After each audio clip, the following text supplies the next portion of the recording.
I'm Jeremy Greer. And I'm Gary Butterfield. And this is Days of Future Cast, the podcast where two sick boys talk about the X-Men. How you doing, Gary? I'm feeling sick. How about you, sick boy? Feeling sick. Yeah. What if they called ska fans sick boys instead of rude boys? Do you think our lives would be better or worse? Sick boys seems like something that you would like use wax on a sheet to put up a sign in like a zombie apocalypse. Okay. Like, don't go in here because there are sick boys inside. Open sick, don't boys. Yeah. Yeah. Open sick, don't boys. Don't sick, open boys. Right? That's the way that would work. Yeah. I really believe in the open boys structure. Yeah, absolutely. Information wants to be free, and so do boys. Yeah, we're both feeling under the weather. Yes. Here. So, and in the green room, we were talking about a sitcom, and we both forgot the main character's name. So I want to set an expectation for this week in terms of brain fuzziness. And the sitcom is Parks like, what's her and name? Rec. It's not like it's AP Bio or Lucy Daughter of the Devil or some weird fucking obscure shit. It's Parks and Recreation. One that people watch. Yeah, we forgot Leslie Knope. So if we're in this week and we're just like, what's her head? The X-Men with the stripy head?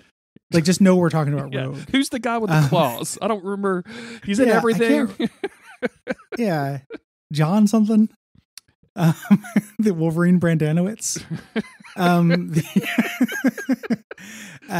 We got a week, like a prelude to a ramp up kind of week going on. Yeah. Here. We're going to deal with some subplots, and then we're doing a crossover issue that ties into the big event, the big turning point in the main event. So that'll be next week. And as always, we are, at least I am continually confused by the Secret Avengers stuff. So we just stuck Secret Avengers 28 in here, which into this session. This week, or this episode, we're going to be covering X-Men Legacy 266. But we're here. Mm-hmm. We're doing the best we can. Like, I'm sorry for anybody that's having trouble keeping up with this.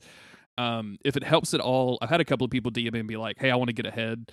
What comics should I read if I'm trying to get ahead of you guys? And I sent them the link that we've been using, which on Comic Book Herald, just Avengers versus X-Men Comic Book Herald will take you right to that. Those are all good people. But also on Twitter, I'm going to be putting up like a tweet that has the 4 issues that we'll be recording on the day that we record it. So if you just watch that Twitter at DOFC Podcast, you can find out what we're going to be recording, and you can read those 4 issues, and then you can wait 2 weeks, just like we do when we record.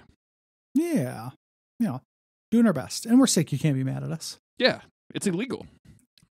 Yep. Actually, it's ableism. But you're not ready to have that conversation yet. But now you're to join us on our TikTok at Days of Future Cast for that kind of content. We're gonna dance and point at words. This is the first issue of X-Men Legacy we've done, I think. I think so. Yeah. And this cover, which has Rogue and She-Hulk fighting, with Rogue pulling She-Hulk's hair, I gotta ask, do you think that She-Hulk has like Hulk hair? Do you think that's super strong hair? Like, I mean, so would first that hurt? Like, could you rip it out? First up, like, I don't think you'll be able to rip out the hair, but I think it would kind of hurt at least it would be. You know what? I'll take it back. I don't think it would hurt at all. I think She-Hulk could not withstand the pain from it. Like, I don't think she's feeling any pain, but I think it just gives somebody else who's fighting her like a good grip, right? Like a good pull you to the side kind of grip. So could you cut it? Because hair is not alive, so would it still have the gamma strength in it, or could you cut She-Hulk's hair? So if we go to Interview with the Vampire, and when they converted Kirsten Dunst into a vampire, she would cut her hair and then it would instantly grow back. And as far as I'm concerned, there's a lot of crossover between vampires and Hulks. So I'm going to say that she could cut her hair and it may last for like a day. Or maybe it would last until she turns into the Hulk and then it all grows back again. It all grows back into this like, big, beautiful coif. Yes.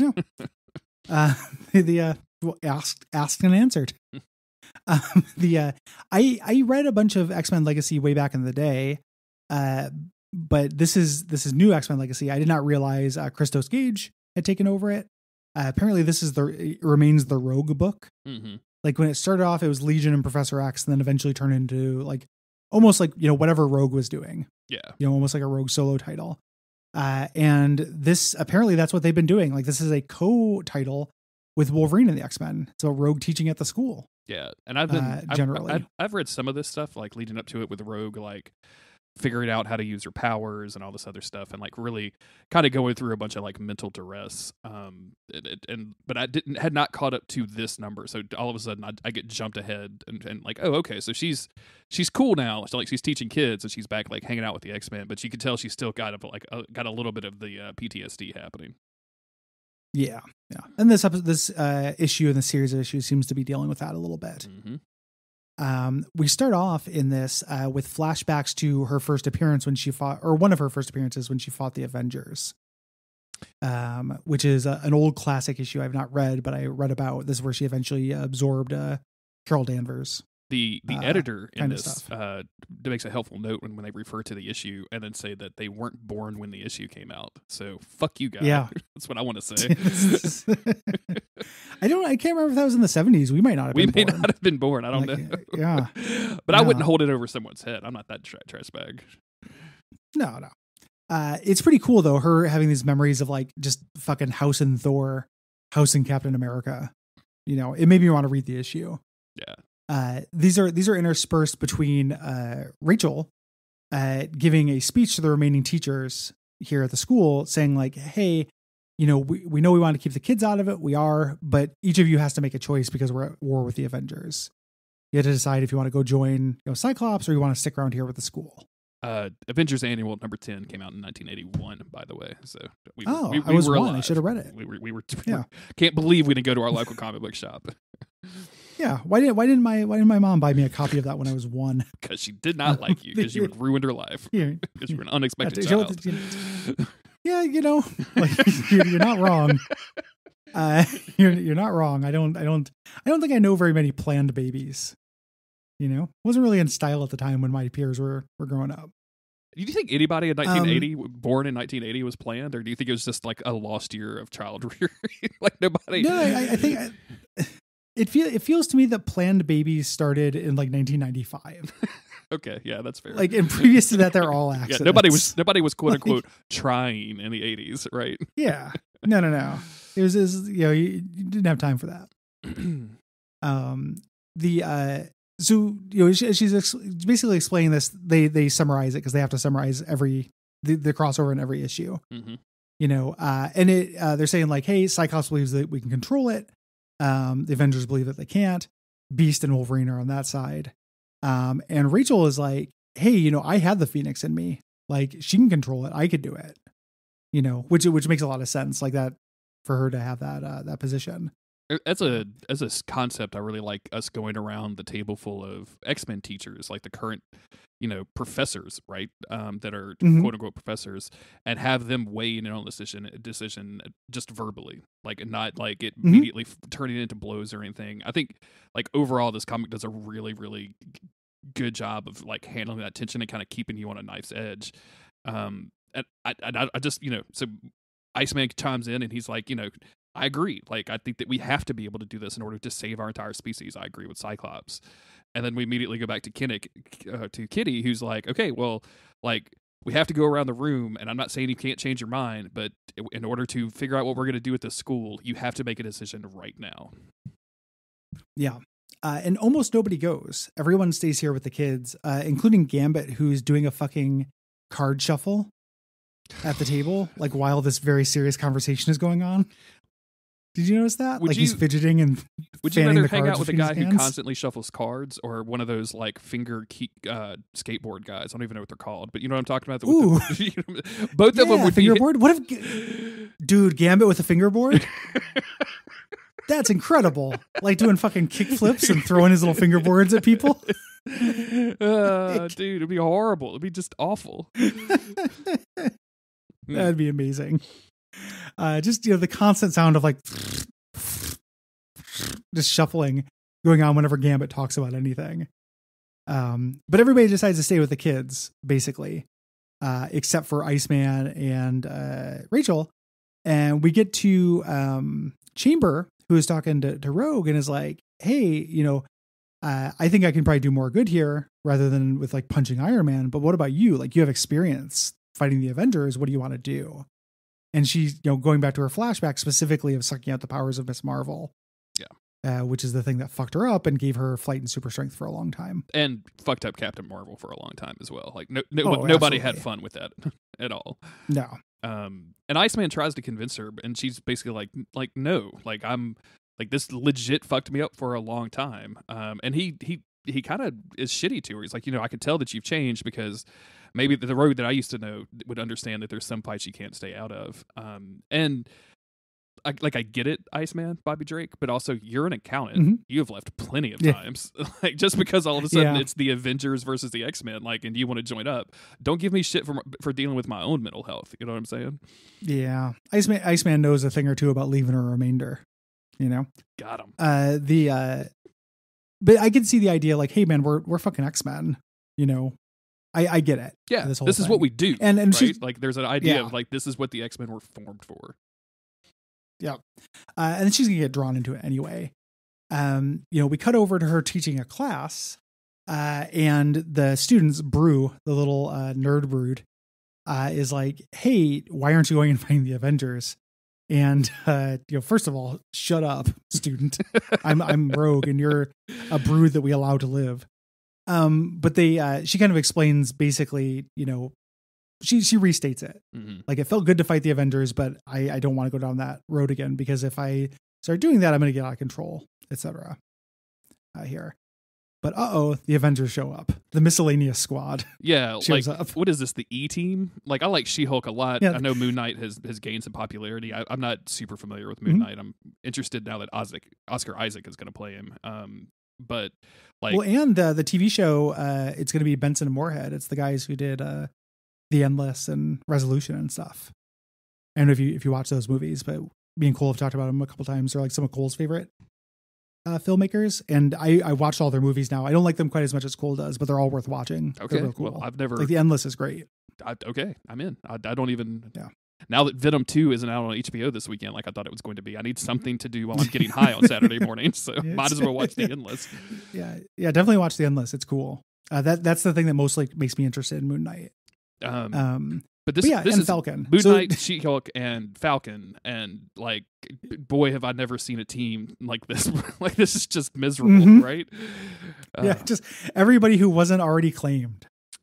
What Avengers are you not using? So these are the remainders. I love this action shot where Falcon's Falcon, Red Wing, is there as like an action pose, and then Red Wing later opens up a box, and it's played very dramatically for a bird opening up a box. I watched a video of people releasing like some poor rat into the wild that they had caught, and like they're very carefully like opening the side of the cage, and finally like they tap on the back, and the rat just runs out, and I swear to God, a hawk just comes straight down and grabs the motherfucker and takes off. I think about that all the time with when you save a spider, like when you don't kill a spider and you put it outside. Mm-hmm. Like it's just there's a bird just going to eat it. That spider lives in houses. That's a house spider. Yeah, it has no idea how to do. Yeah, what are you expecting it to do? Like it go, like other than maybe if it's lucky, make its way across untold miles to get into somebody else's house, like miles proportionally to them, just to sneak into another house. Like it's not going to live out here. Awful. The kids see these remainder Avengers show up, and the teachers run out to go talk to them. Again, Gambit, look at this flip he's doing when everyone else is like walking up or just using their transportation method. He's so fucking extra, dude. I love Gambit in this. He's just so fucking over the top. It's hilarious. Yeah, it's been a minute because the writers can't decide between themselves whether the Gambit should be like this or whether he should be like in Versus, which is like just kind of a serious dude. I am way into the super flamboyant Gambit that is always shuffling cards, always doing backflips. Like he's like a board character in a video game. Like he's still being controlled during a cutscene. Yeah, exactly. So he has to constantly be doing some business. Like he's like me waiting to summon someone in Dark Souls, just constantly spamming my shield up and down, right? Just like can't stop moving constantly. Rolling in a waltz pattern. Smashing every crate that's in the room. So these Avengers have been sitting here to like keep an eye on the school. They say it's because a bunch of the teachers just like left to go fight the Avengers on the side of the X-Men. But it just feels so incredibly shitty and inappropriate, right? Like it just feels literally like they're cops coming in and being like, you can't do anything, and you're like, you have no legal right. Like, this is a school. What the fuck is your problem? Yeah, 100%. Like, some of your people change sides. We're here to make sure the other ones don't. Like, fuck off. Fuck all the way off. Just incredible. And the teachers are pissed. Like, they're like, hey, this is a school for one. For two, some of our people joined up on the opposite side, but also some of our people joined up on your side. Like, what gives you the right to do this? This shit sucks. And they end up negotiating and being like, okay, you have to stay, 100 yards away from us. Like, you get to, you can hang out here. You just have to watch through binoculars. Don't distract the kids. Hang out, but don't do anything. There are a couple of during this argument, like a couple of really good lines here where Moon Knight is basically, because I think Kitty's like, I need to talk to Beast, like, because he's on your side and he's a member of the school, so we need to talk to him. And Moon Knight, he's like, he's still in space, but if you people want to believe blah blah blah blah blah. And Frenzy, who is a person of color, is like, did the guy in the white hood just really say "you people" to me? Right? Is that happening right now? Yep. Very good. Rogue tries to break it up because the students come out here to rumble, and they make an uneasy peace here. Frenzy is not for it. I have not read the Frenzy, reconciliation when she became a good guy. I just know she became a good guy at some point. She used to hang out with Apocalypse and was a supervillain. But other than that, I don't know very much about Frenzy. Have you read her Breaking Good? Is this the how that happens? I may be getting her mixed up with somebody else, but there was the big event where like everybody gets rebooted, or not rebooted, but like Necrotia. It's not Necrotia. I think it's right around that though, where like Legion basically like takes everybody over and like nobody remembers anything about the X-Men. And it was like a world without the X-Men or whatever. And in that little like dream world that Rogue has to like kind of break everybody out of, her and Cyclops were like majorly in love with each other. And then when they and when they come out of it, he's obviously with Emma, but she's like, she still has all of those emotions and everything. Like it's that's the one where they cut off his eyelids and put him in a spooky mask. Yeah, exactly. Yeah. It's like, really Age of good. X or something like that. It's Matt Carey, I think, writes it. And it was really, really good. But yeah, I just remember them coming out of that and like the fallout from that being her like, I don't know that I can hang out with Cyclops and Emma Frost again. So I think that's why she left Utopia to come hang out here. Yeah. I remember that because I read that storyline. I don't remember how she went to Utopia. Like probably just she survived, the M-Day stuff. But her working on the side of the heroes is a new development to me. Yeah. We'll have to cover that at some point, Age of X, because that's a fun comic. That's what it was, Age of X. Yeah, I couldn't remember. I think. Yeah. Well, there's also Age of X-Man, and I think there might be Age of X-Men as well. So, man and men. And Age of X-Man is fucking buck wild and not particularly good, but would be fun possibly to cover on this show at some point because it's real weird. That's like the X-Men that like the hippie no sex X-Men, where like some of the characters are on like sex police. Like they have to go around stopping people from having sex. Yeah. It's really weird. As long as it doesn't have 18 bazillion crossovers, we can definitely do it. No. So basically they disperse, but tensions are high. Yeah. So the Avengers go 101 yards away to play poker and to hang out. When Frenzy walks back up and, She-Hulk is like, I know this chick. She's super bad news. And she confronts him and is like, and literally draws a line in the sand with her foot saying like, you're out here watching us. This is the 100-yard line. I'm watching you. If you come across this, I will, I will be here to fuck you up. Yeah. She's picking a fight. Basically. She's trying to goad them, into things. We go back to the teachers inside, and they're kind of planning, Gambit is kind of planning what happens if they have to get into a fight, and there's this cool stuff with Mimic. He's like, last time I mimicked a Hulk, I got radiation poisoning, which is a really cool idea. Yeah. And there's a little foreshadowing. Gambit's like, no, you don't have to do that. We can handle them. It's not like they have Thor or Iron Man out there. So a little foreshadowing that. And Gambit and Rogue have a little bit of a heart to heart. here. And I like them just kind of talking as friends, like, because I don't think they're lovers at this point, but they obviously have a lot of history. Yeah. So Gambit gets Rogue. Where I left off, he had like obviously confessed her love, and she had figured out how to control her powers, but was like, "Hey, I'm not ready to just hang out with you full time. Like I got to figure my own shit out." So I think that's where they are as of right now. Yeah, he has good insight. Yeah, basically just saying like, I understand like you want to fight, but you're not going to shake up this thing you have because you finally have everything you want. You have your powers, you have a place to call home, you're a teacher, you're a leader. This is everything you ever needed. Like, why would you fuck with it? We got to be careful though, because if you stand still, the problem with standing still is that the world keeps spinning. Yep. Like you're not going to be able to stay on the sidelines, centers and blows. And then meanwhile, all the kids are at the windows looking at Frenzy, kind of challenging the Avengers and thinking how cool this is. Like someone is finally going to take a stand for us. Which is extremely cool. Like I like the kids looking up to this. And then meanwhile, Frenzy and Moon Knight are Frenzy's basically fucking with Moon Knight. And I really don't know anything about Moon Knight that much, except that Dracula owes him money, right? Like that's the only panel I think that I've seen. Dracula owes him money. He gets power from an Egyptian moon god named Khonshu. Okay.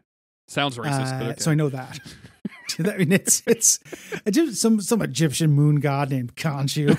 It does sound like I'm making that up to be racist, but it is true. I'm pretty sure. And his whole thing was like, how like every comics company makes a what if Superman, but what if insane character.